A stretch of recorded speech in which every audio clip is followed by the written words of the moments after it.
Welcome to Art Walk with Cassie.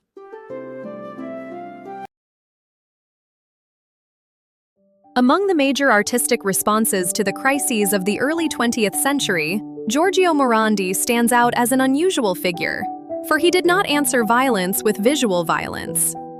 Much of European modernism moved outward. Futurism celebrated speed and impact, Expressionism externalized intense psychic feeling, and Dada transformed war into rupture, provocation, absurdity, and anti-art. Morandi chose the opposite direction. Instead of exploding the world, he reduced it, and within art, he sought a form of inner peace.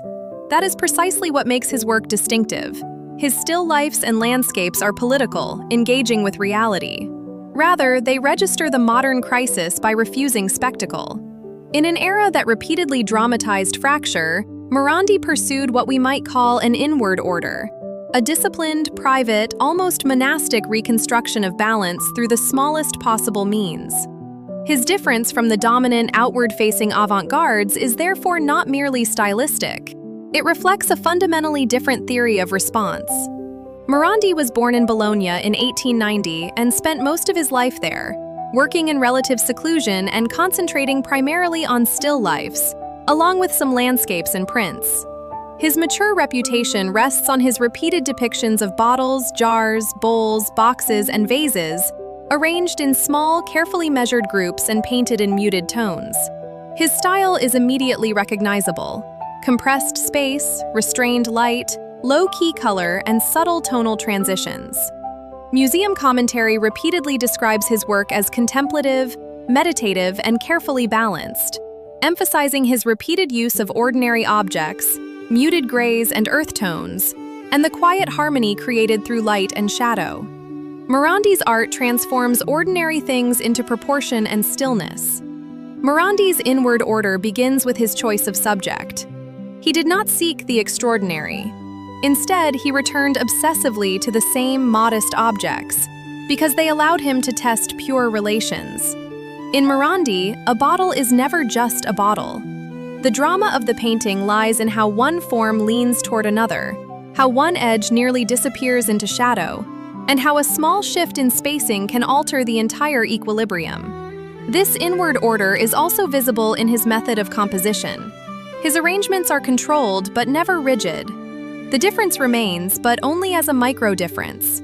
One neck is slightly taller, one silhouette slightly broader, and one shadow slightly warmer. The eye is trained to perceive nuance.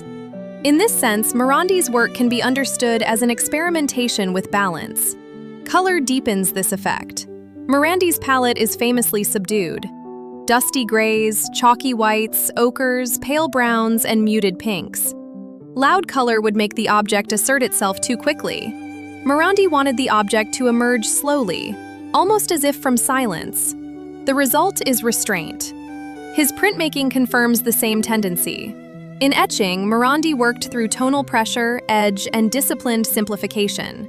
The medium suited his temperament because it demanded patience and control. Across painting and print alike, the essential point remains Morandi's pursuit of inner order and peace. The upheavals of Morandi's time only intensified this inwardness. When Italy entered the First World War in 1915, Morandi was conscripted, and the experience led to a nervous breakdown, after which he was discharged. War entered his life directly, and he could not separate his later artistic withdrawal from that encounter with violence.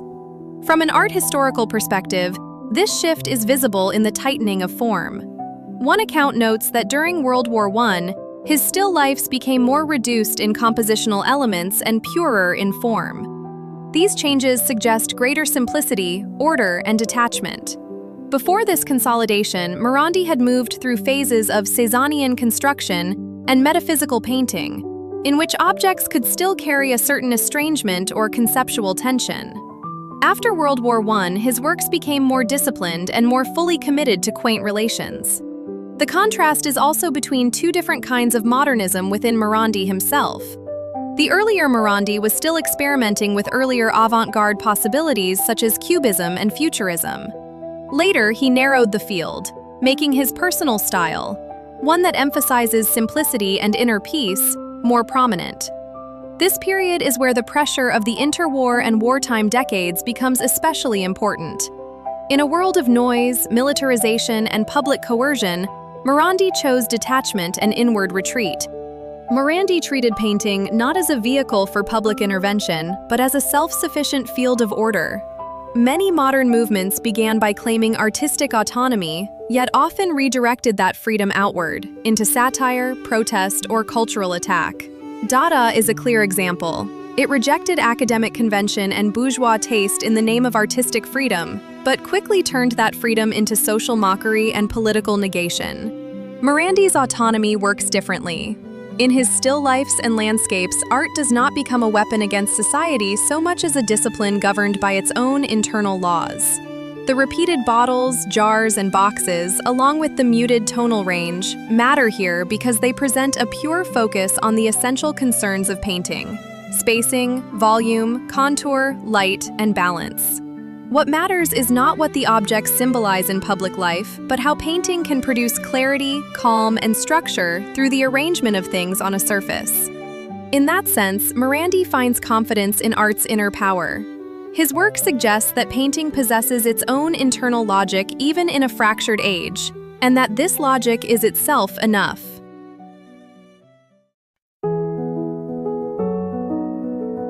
So much for today. I'm so glad you could make it. I'll see you soon. Take care. Bye.